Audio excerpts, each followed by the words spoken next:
Bueno, ¿cómo están? Este va a ser el último video de la clase,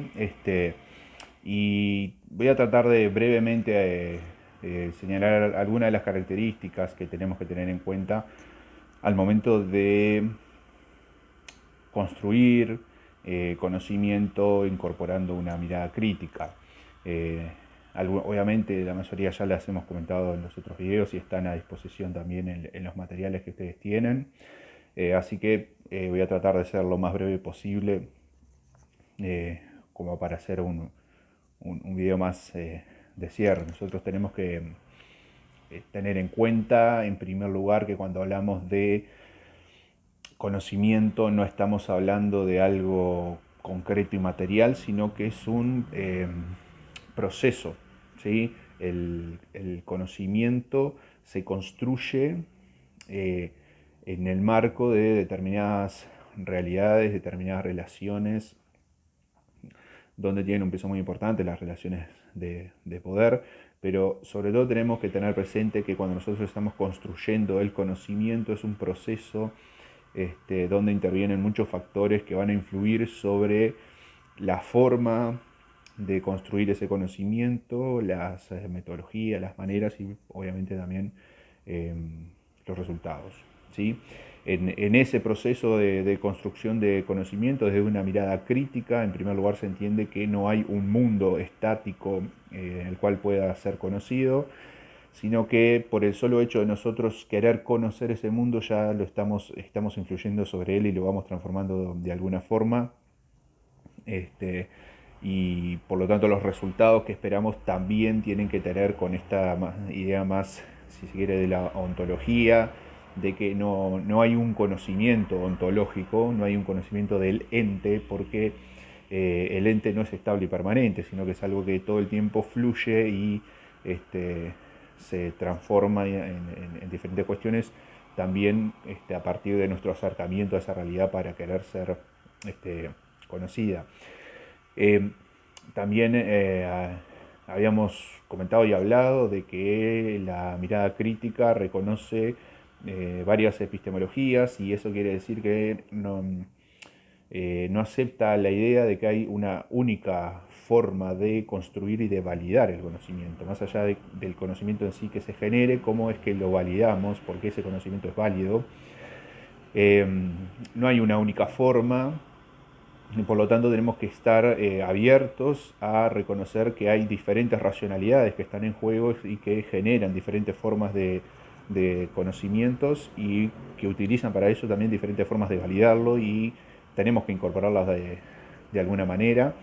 Eh, Ustedes van a ver,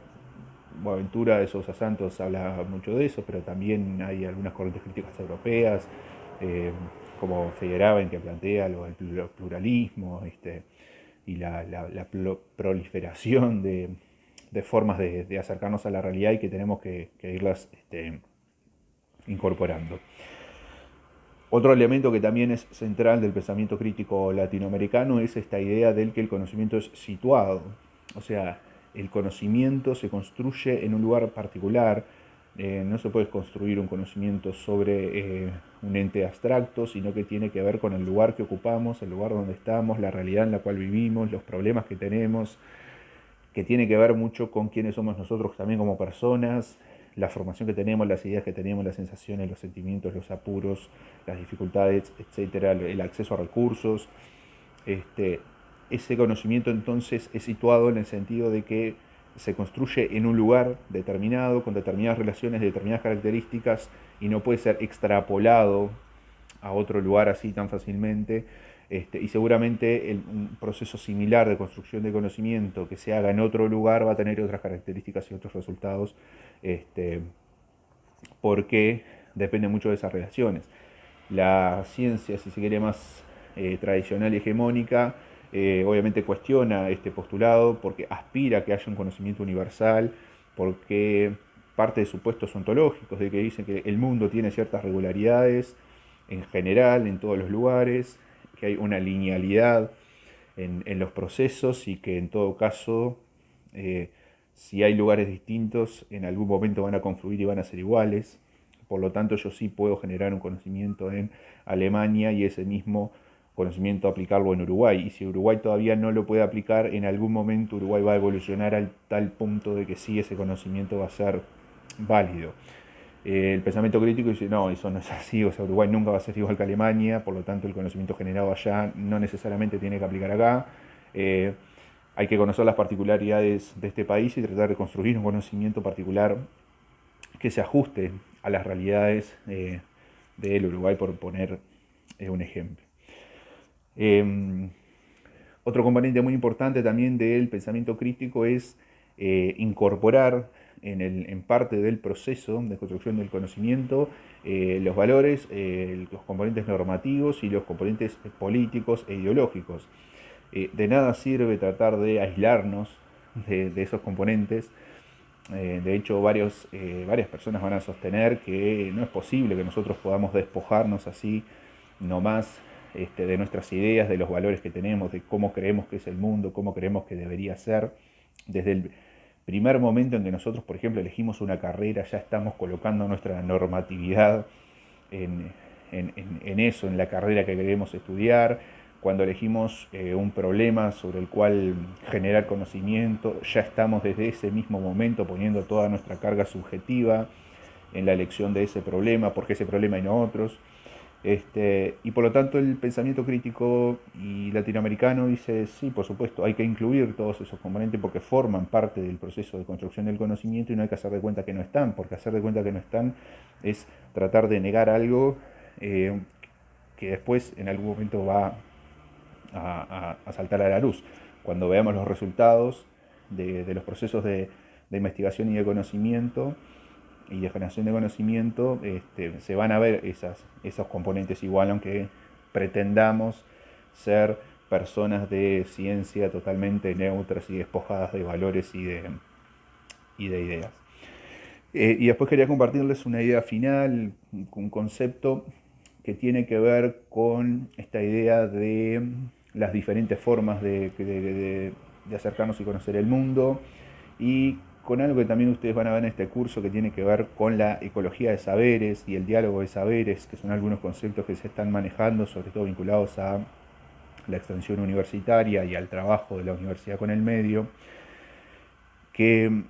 lo que sugiere es que nosotros tenemos que poner en juego, tenemos que generar el ámbito, el espacio, las condiciones para que distintas formas de conocer el mundo puedan efectivamente dialogar y no sea una situación o de oposición de una forma sobre la otra, o que sea una contradicción y un conflicto que no prospere hacia una nueva forma de conocer el mundo. Eso no es tan sencillo de hacer, si bien quizás conceptualmente podemos estar fácilmente de acuerdo en que si yo tengo determinada forma de interpretar el mundo y ustedes tienen otra forma, estaría bueno hacerlas dialogar para ver si sucede algo. Después en la práctica no es tan sencillo hacer, por estas cuestiones de que hay al menos tres niveles que nos diferencian, que tienen que ver eso con la ontología en primer lugar, o sea, qué es lo que nosotros creemos que existe y por lo tanto eso determina qué es lo que creemos que puede ser conocido. Un nivel que es epistemológico y bueno, está bien, ese mundo que existe, sea cual sea, cómo podemos hacer para conocerlo y construir un conocimiento válido. Y después de definir cuáles son los criterios para un conocimiento válido, viene como el vector metodológico. Bueno, cuáles son las metodologías, las formas, los métodos que podemos utilizar para generar ese conocimiento. En esos tres niveles, en las diferentes formas de construir conocimiento, vamos a encontrar diferencias. Entonces, no es tan sencillo dialogar, porque a veces creemos que estamos hablando de lo mismo y en realidad estamos usando quizás las mismas palabras, pero con sentidos totalmente distintos y opuestos. Y bueno, y ahí hay una idea que es la de separar, generalmente se habla del conocimiento científico, el conocimiento vulgar, o el conocimiento académico y el conocimiento popular, o el saber popular, y en realidad es difícil poder determinar qué es un conocimiento científico y qué es un conocimiento popular, y quizás es más práctico o más fácil hablar de que hay conjuntos de saberes. No hay un saber solamente, puede haber un conocimiento, pero hay conjuntos de saberes que tienen determinadas reglas ontológicas, epistemológicas y metodológicas, y eso es lo que diferencia una forma de otra. Nosotros, yo como docente universitario y también que como investigador universitario, no es que ando por la calle siendo un investigador y un profesional. Yo cuando estoy en mi casa no estoy siendo un científico, o sea, no me pongo a cocinar como científico, no me lavo la cara como científico, no doblo la ropa como científico. En realidad tengo algunos conocimientos científicos y tengo muchísimos conocimientos que no son científicos, son populares, vulgares o como quieran llamarles.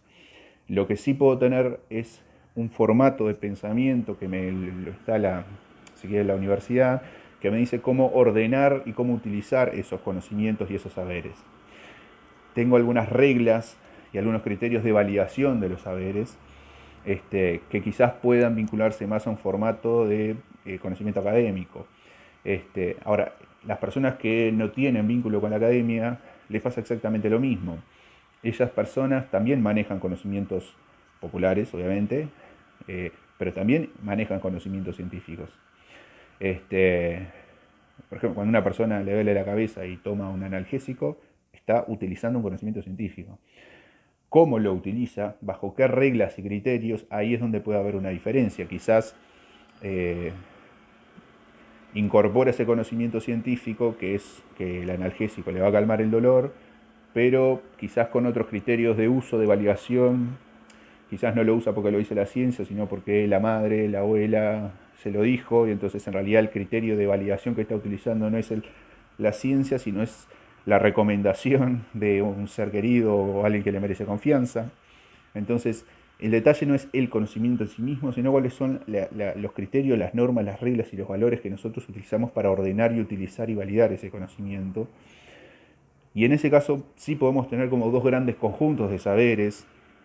un conjunto de saber más académico, con reglas determinadas, valores, criterios, y un conjunto de saberes populares con determinadas reglas y valores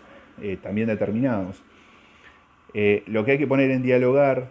a dialogar, no son los conocimientos en sí mismos, sino son esas reglas, criterios y valores. Eso es lo que tenemos que propiciar, que dialoguen para poder comprendernos de cierta forma. Boaventura de Sousa Santos habla de la traducción intercultural como una herramienta, porque él reconoce, bueno, claramente hay una inconmensurabilidad del lenguaje, utilizamos palabras distintas o peor, utilizamos la misma palabra, quizás cuando un profesional de la salud utiliza determinada palabra, la persona paciente, digamos, utiliza la misma y en realidad están queriendo decir cosas distintas. Yo qué sé, un dolor agudo, alguien que, como yo, que no sé nada, capaz que un dolor agudo me puede parecer que es un dolor menor, porque para mí lo grave es lo grave, ¿no? Agudo, grave, yo qué sé, no sé, y quizás el personal de la ciencia con la misma palabra parece que estamos hablando y entendiéndonos y estamos diciendo cosas totalmente distintas. Para poder efectivamente poner en diálogo no es suficiente identificar que este es el conocimiento científico que yo tengo que entender y comprender, sino que yo como profesional lo que tengo que poner en diálogo son cuáles son mis criterios, qué es lo que yo estoy utilizando para validar ese conocimiento, compartirlo con las otras personas. Mira, para mí es esto, por esto, esta es la forma que yo tengo de comprender el mundo, este es el criterio que yo estoy utilizando para creer que esto puede llegar a ser cierto. Y me gustaría saber cuáles son los tuyos, o sea, por qué vos crees distinto, qué es lo que estás tomando en cuenta para tomar esa decisión, qué es lo que estás tomando en cuenta para decir lo que decís, por qué crees eso que crees. Y esas reglas y criterios son las que vamos a tener que poner en juego para poder elaborar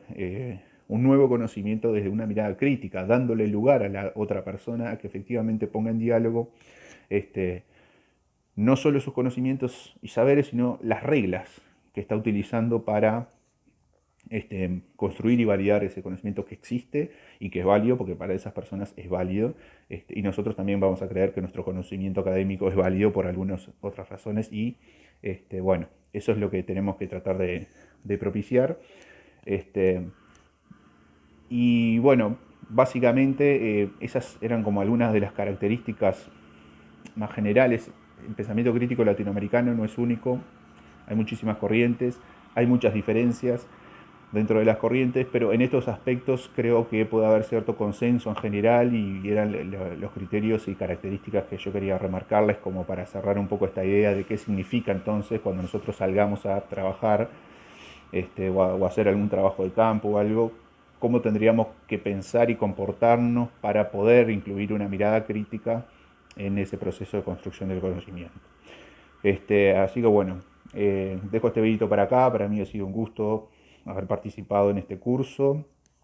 y compartirles estas ideas y bueno, quizás en algún momento con otro contexto social nos podamos ver